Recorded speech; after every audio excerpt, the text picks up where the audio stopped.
Good, happy Tuesday evening, April 19, 2022.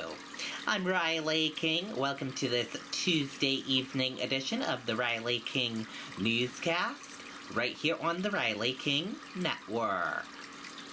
We have a lot of news to get to this Tuesday evening, so let's get started right now.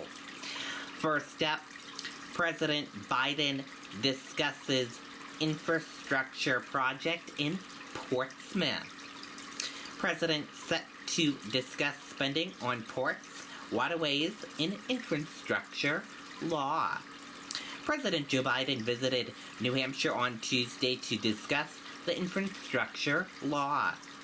The president visited the New Hampshire Port Authority along Portsmouth Harbor, where he talked about investing in ports and waterways. Biden discussed projects happening in the harbor, such as the widening of a turning basin that was just completed and work on the pier that is going out to bid. Officials said the federal funding will make and help Portsmouth Harbor not only easier and safer to navigate, but also allow larger ships and heavier loads to do business right here in the state. This is a developing story. It will be updated when more information comes in to the newsroom. Now let's get to some other news this evening.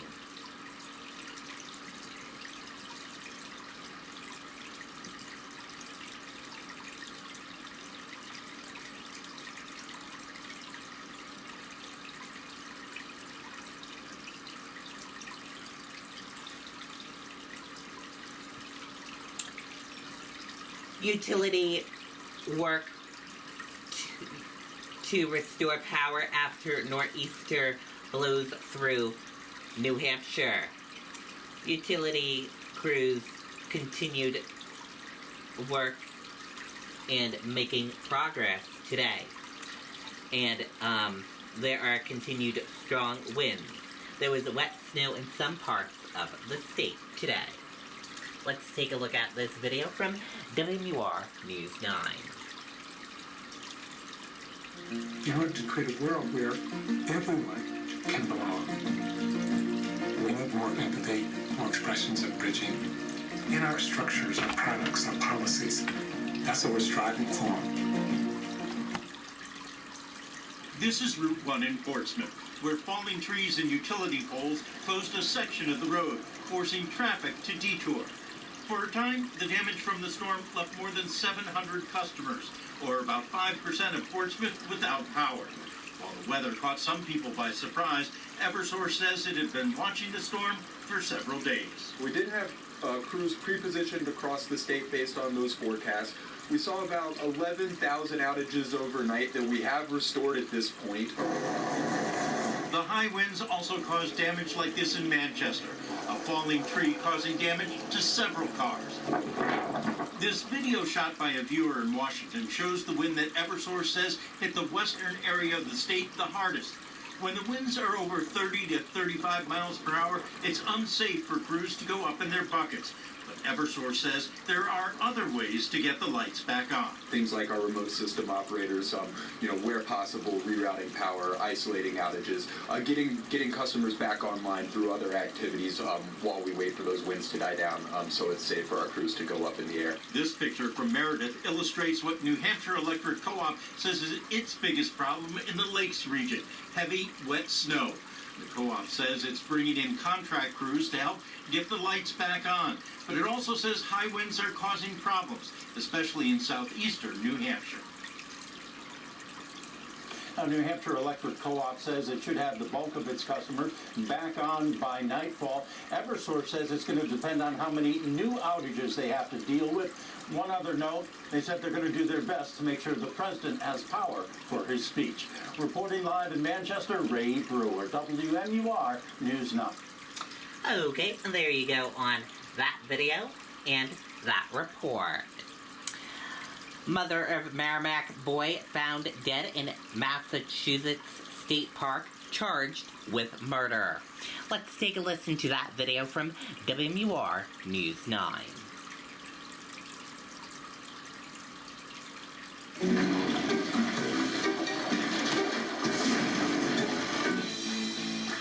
35-year-old Danielle Dauphiné has been indicted by a Hillsborough County grand jury on a first-degree murder charge for purposely causing the death of Elijah Lewis, her 5-year-old son.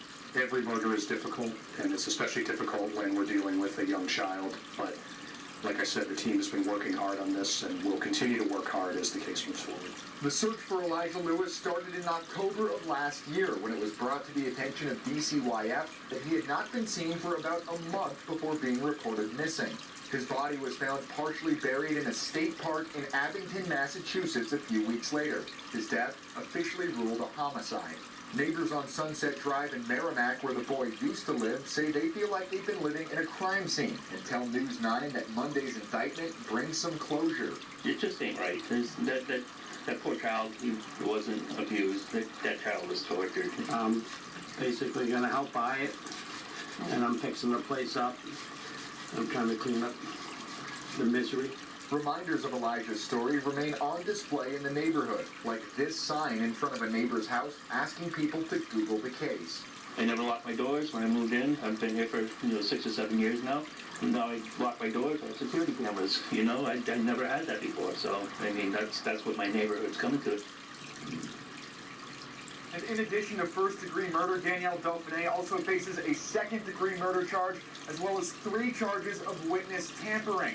She is currently being held without bail, and an arraignment for these new charges will be scheduled in the upcoming days. We're live in Concord tonight. Scott Cook, WMUR News 9. And Scott, as you know, WMUR has been following the case closely since October 14th of last year. That's the day DCYF reported Elijah missing to law enforcement after he hadn't been seen for about a month. The next day, police began searching Natticook Lake in Merrimack, that's right behind the home where Elijah had lived. On October 17th, Elijah's mother, Danielle Dauphiné, and her boyfriend, Joseph Staff, were arrested in New York City. Both pled not guilty to witness tampering and child endangerment. On October the 22nd, investigators moved their search for Elijah to Ames Knoll State Park in Abington, Massachusetts, after receiving new information on his whereabouts. Then the next day, October the 23rd, the remains of Elijah were found in that park. An autopsy determined that he had died from violence and neglect. Okay, and there you go on that video and that report.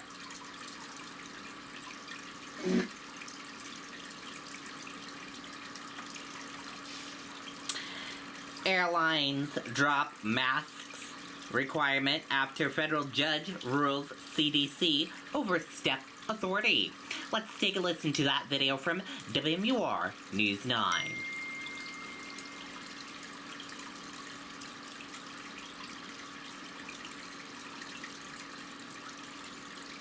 Now's the time to get a great deal on taking care of your property. You need them. Traveling will once again look a little different.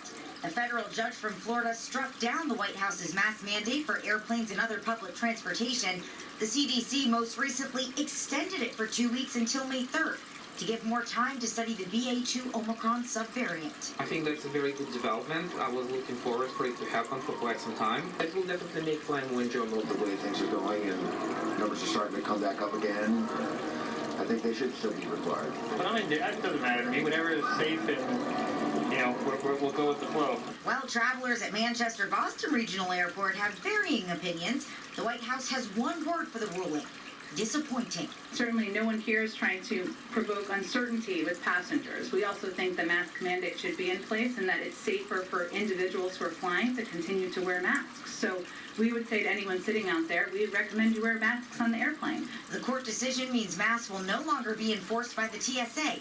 Tonight, major airlines, including American, United, Southwest, and Delta, all announced that they are mask optional, but the CDC still recommends they be used. The Department of Justice has not said if it will try to appeal the ruling.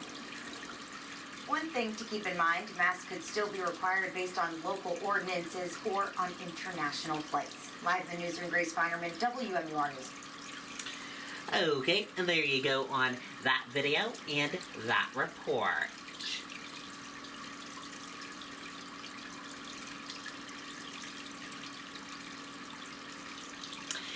83-year-old who caused multi-car crash on Everett Turnpike dies from injuries. Let's take a listen to that video from WMUR News 9. In our family since 1955, when great-grandfather Pearlie and grandfather George. Tonight, state police say a Merrimack woman has died a week after she caused a four-vehicle crash while driving the wrong way on the Everett Turnpike in Nashua. The 83-year-old passed away yesterday from injuries she received in that crash. Police say she was driving north in the southbound lane, hitting a truck head-on, which later hit several other vehicles, including a Jeep that flipped over. Okay, and there you go on that video and that report. WMUR runners raced for charities in the Boston Marathon yesterday. Let's take a look at this video from WMUR News 9.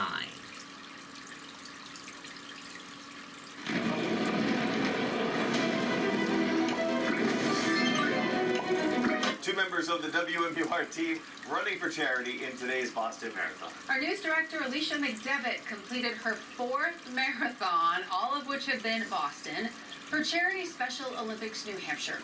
And our general manager, Andrew Rees, finishing his first marathon today, but he is no stranger to big competition, having completed 3 Ironman triathlons. He ran for Dana-Farber Cancer Institute Marathon Challenge Team, raising almost $60,000, combined with his friend Samantha Copo-Bianco.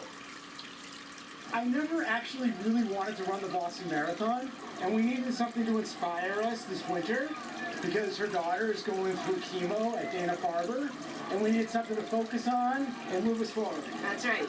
How'd it work? We moved forward the entire day. We did. It was awesome. They're in for Special Olympics of New Hampshire, and I couldn't be more honored to represent that wonderful organization and to be here. We're here in Boston, and it's back on Patriots Day, and it couldn't be better than that. Go team. By the way, Alicia has raised more than $75,000 for Special Olympics New Hampshire over these last 4 years. How about that? And you know what? I don't even think they broke a sweat. Look at them. Yeah, right. Coming off the marathon route, and do they look good or what? Congratulations. Okay, and there you go on that video and that report. Judge strikes down travel mask mandate. Let's take a listen to that video from ABC News. The nationwide mask mandates for planes and public transit struck down by a federal judge just days after the CDC extended it. Now the Biden administration says masks are no longer required. Our transportation correspondent, Gail Benitez, is at one of the busiest airports in the country, Newark Airport, with the big changes. Good morning, Gail. Hey, Michael, and it is very, very busy here this morning. And I can tell you, just looking around here, a lot of people really heard this judge's ruling loud and clear. So looking around this morning, I'd say about half the people here are still wearing a mask. Many are not, though, including some employees. Now, according to the federal government, it is entirely up to you whether you wear one at U.S. airports. Masks are no longer required on U.S. domestic flights. This morning, a sight we haven't seen in more than a year. Travelers maskless on planes and walking through airports after a major reversal. A federal judge in Florida striking down the mask mandate on public transportation. The Biden administration saying masks are no longer required on planes, trains, buses, and transportation hubs. We made it this far. It's like, why take that extra risk if we don't have to? It's fantastic. If you want to play that game, go ahead, but I'm going to keep the mask on. The judge, appointed by former President Trump, saying the mandate exceeds the CDC's statutory authority and violates the procedures required for agency rulemaking. Now United, American, Delta, Southwest, JetBlue, and Alaska Airlines confirming they will no longer make passengers mask up. Fights over wearing a mask on a plane have overwhelmingly made up the number of unruly passengers on flights. Thousands since the start of the pandemic. Now, flight attendants urging calm and patience as the industry shifts gears. We're talking about changing announcements, changing communications to passengers when they're checking in, when they're buying their tickets, changing the signage all over the airports, and changing the policies. Those revisions now hitting the roads as well. Rideshare company Uber announcing overnight it is dropping mask mandates for drivers and riders. The judge's ruling comes as the nation sees a rise in infections from the BA2 subvariant, with 34 states and territories seeing at least 10% increases over the last week. For the first time since January, COVID infection rates among children are up, but overall numbers are still much lower than during other parts of the pandemic. And back out here live at a busy Newark, we should tell you that the CDC still recommends wearing a mask, but again, no mandate. It is up to you, and it is your choice whether you wear one. All right, so you have the option, Gio, but not everyone can take a mask off just yet. Yeah, and this is a really important point, Michael, because we're talking about the federal government. So U.S. airports do not have that mandate. Many companies do not have that mandate. But when you're talking about local governments and local transit systems, they can make their own decisions. For example, New York City, subways, buses, trains, they still require a mask. That mandate is still in place. So you really have to check that out before you travel. All right. Thank you, Gio. Well, hey there, GMA fans. Robin Roberts here. Thanks for checking out. Okay, and there you go on that video and that report. And that does it for this evening edition of the Riley King Newscast, right here on the Riley King Network. Thank you for tuning in and watching. Have a great evening. Good night and goodbye.